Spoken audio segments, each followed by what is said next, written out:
So now in the final section, I'm going to start to make my case for subjectivism. So the case I'm going to make is in line with many other cases. It's in line with Taylor's case. On some understandings, it's in line with Albert Camus' case in The Myth of Sisyphus, his famous essay on the meaning in life.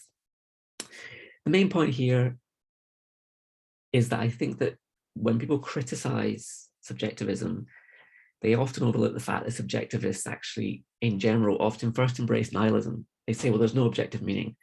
So they want to say there's some kind of meaning, but they first go for total nihilism. Taylor seems to go that way.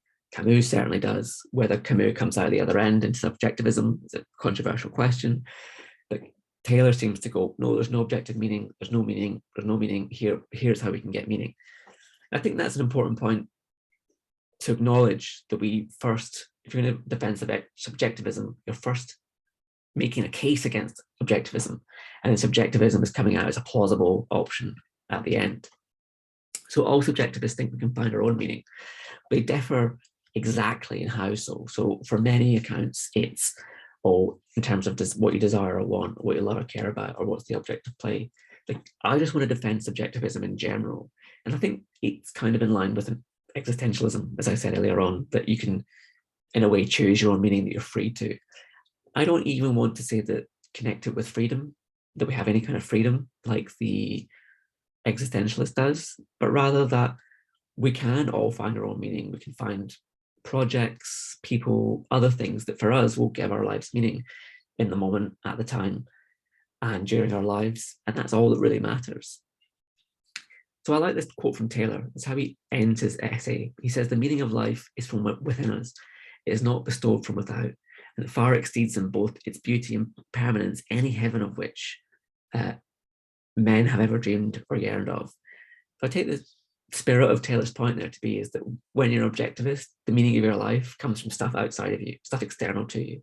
And in a way that tells you what's meaningful. Even if you are a hybrid theorist and you have a subjective component, the meaning of your life really depends on stuff that's outside of you. Whereas when you're a subjectivist, it's all about what's internal to you. It's all about you inside. You determine it. You give you the power. There is a worry here that I'm not going to get into too much detail about, with Wolff's worry about practical solipsism. You might think that's definitely a worry for subjectivism, but it need not be. I mean, we can think about how that might be a problem, but my own thought here is that practical solipsism, in a way, is just, if your life ends up being meaningful, because it's not connected to other people, then that's good for you. There are other reasons why you should engage with other people, other moral reasons. It's not to do with meaningfulness, it's to do with moral reasons. I'm going to consider this a little bit later on, and we can come back to practical solipsism as one way in which the objection comes up. But I think a lot of worries that people have about subjectivism end up being moral worries rather than meaningfulness worries. But I'm skipping ahead a little bit. So objectivism is mainly supported by intuitive judgments or intuitions that some lives are more or less meaningful, or that some lives are meaningless and some lives are meaningful.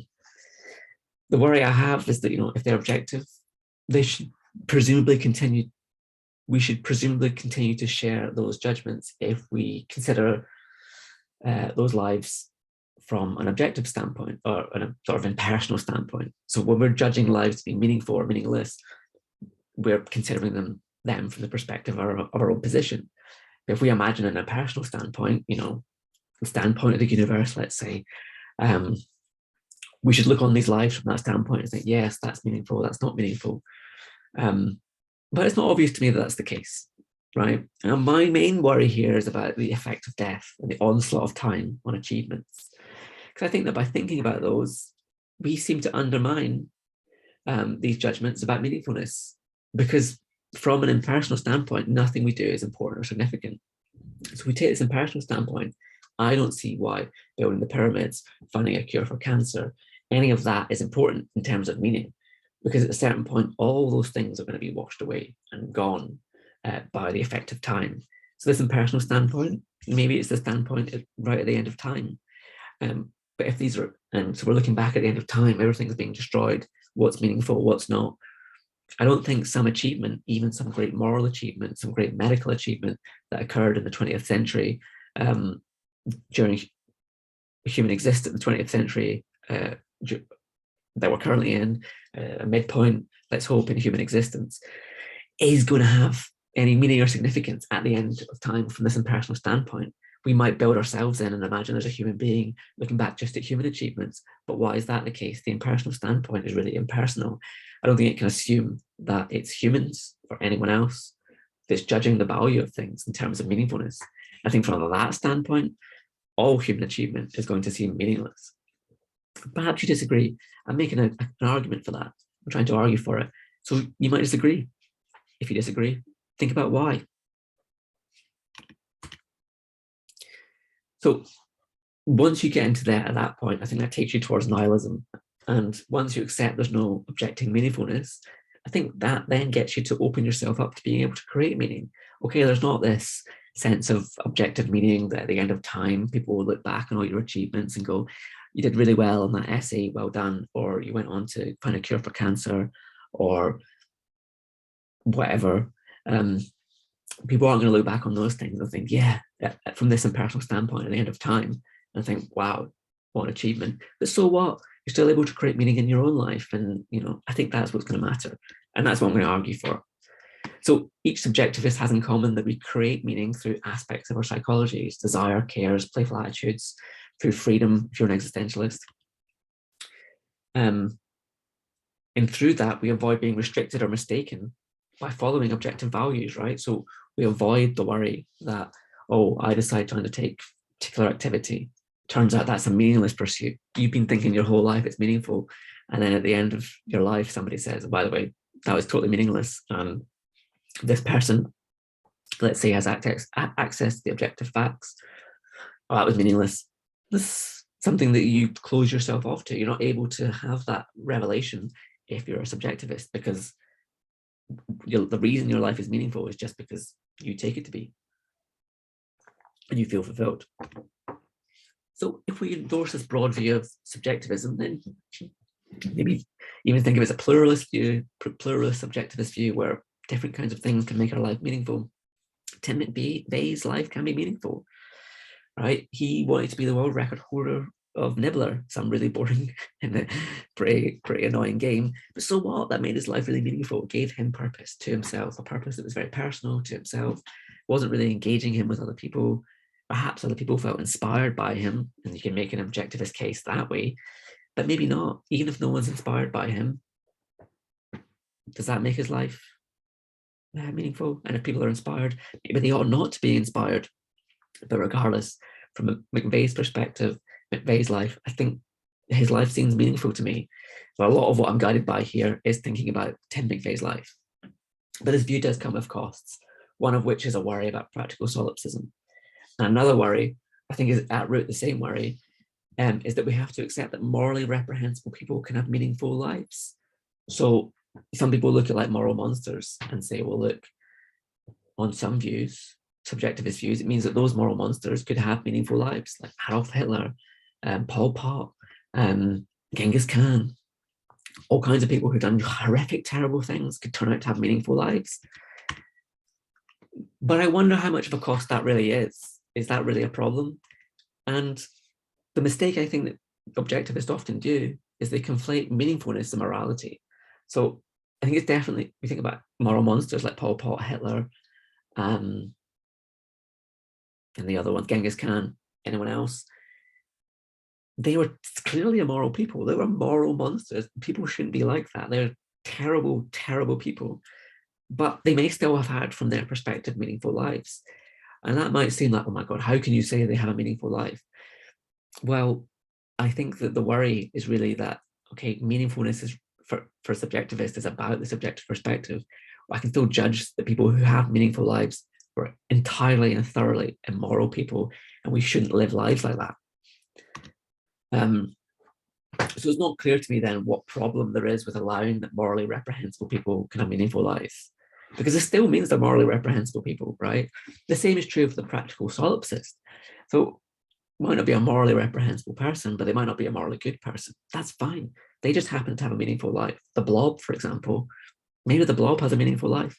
He's a practical solipsist. He's not engaged or connected with anyone. Let's say that's morally bad. That seems morally bad. But we can still make that judgment. He has had a morally bad life, but a meaningful one to him. So here I worry that what people are thinking is that if we say an immoral life is meaningful, that means we think people should pursue an immoral life over a moral life. But I don't think it has that implication. So just because an immoral life might be meaningful, there's no reason to think that our reasons to pursue a meaningful life override our reasons to pursue a moral life. So we came across overriding this in the collaborative class on Woolf, on moral saints. She thinks that, moral reasons don't override. We don't always have a reason to act on moral reasons over any other considerations. I think the same kind of reasoning is true with reasons about living a meaningful life. So you've got a choice between living a meaningful life and a moral life. Perhaps you should choose a moral life. Sometimes perhaps you should choose a meaningful life. I'm not sure. I don't think there's any systematic way to work out how we should live. I'm going to take that position. Other people might disagree. Sometimes we should pursue morality, other times meaning, other times something else. Like, meaningfulness is broad and I think subjective. Sometimes we should pursue our reasons for that. Other times we should pursue our reasons to be moral. I'm not sure there's any way we can say we should always do this or that in these kinds of situations. If things are too unique, too particular to give any specific guidance exactly how you should live. I can say, what I do endorse is that, there are different reasons to how you should live. Reasons of meaning, reasons of morality, reasons of prudence, other things. These might sometimes overlap, coincide, other times not. Other times you have to choose between a meaningful life and a moral life. Sometimes you should choose meaning over morality and vice versa. You have to go case by case. So this has the further upshot that, if you're a subjectivist, you can create meaning even if your life gets boring, because you can, within the boringness of your life, you can find stuff which is interesting. You could even start to feel fulfilled by what was once a boring task. Or if you get anguished, if you have a really torturous private life and things go badly, you can start to work your way through your grief and find meaning, even if objectively your situation's really bad. You can try and find meaning through that. In any way in which your life might be bad, morally, aesthetically, or anything misfortunate, you might still be able to create meaning on a subjectivist view. So I think it provides a lot more hope, because I think reading a lot of this stuff about meaning in life and thinking about worthwhile activities, you might think, what I want to do with my life is not that meaningful, so I'm going to end up having a meaningless life. How depressing. Whereas in a subjectivist view, that's not the case. Maybe your quiet, humble life is actually very meaningful. And that's fine. So it might turn out that what we pursue is in fact objectively meaningful. But a further advantage of subjectivism is that we don't pursue things, even in part because they are objectively meaningful. We pursue them just because we want to pursue them. We pursue them in and of themselves. It doesn't necessarily have to be play in Roland's sense, I don't think, but we do things for their own sake a bit more, and we don't let facts external to us be arbiters on what makes our life meaningful or not. So their meaningfulness to us doesn't rest on there being objective truths about meaningfulness. And so that means we can all find things that give us meaning, whether they are projects, relationships, or anything else. Now, I want to end on an earnest final slide with some life advice. I'm going to get you answers to the meaning of life here. You might completely disagree with everything I've said. That's completely fine. Focus on your reasons about why. And I'll leave an engagement exercise asking for your reasons, whether you agree or disagree, and why. So I highly recommend doing what's meaningful for you, and not what other people tell you is meaningful. As a subjectivist about meaning in life, I think that you have to do what's meaningful for you, not what Susan Wolf or anyone else tells you is meaningful. But I also think you shouldn't forget about morality. Just because meaningfulness is important to people and perhaps good for your well-being, I don't think you should forget about morality. Morality is very important. There are people, I think, who might want to pursue deeply immoral activities and then have a meaningful life. But I think that maybe those people shouldn't have a meaningful life. I don't think meaningfulness in life is the highest value. Some people, if you want to do terrible things, mass murder, rape, anything like that, murder, or even just a regular old murder. Maybe you shouldn't have a meaningful life. It sucks for you, but maybe you shouldn't because you want to pursue moral things. Maybe you should change your character and work on your character, become a moral person, and then do stuff that's more moral. I'm not saying that people have to be morally perfect to live a meaningful life, but they should at least not be thoroughly moral monsters. Those people should not have a meaningful life. So otherwise, you should do what's meaningful for you. And I just want to end by saying what gives meaning to my life, my wife and my young daughter.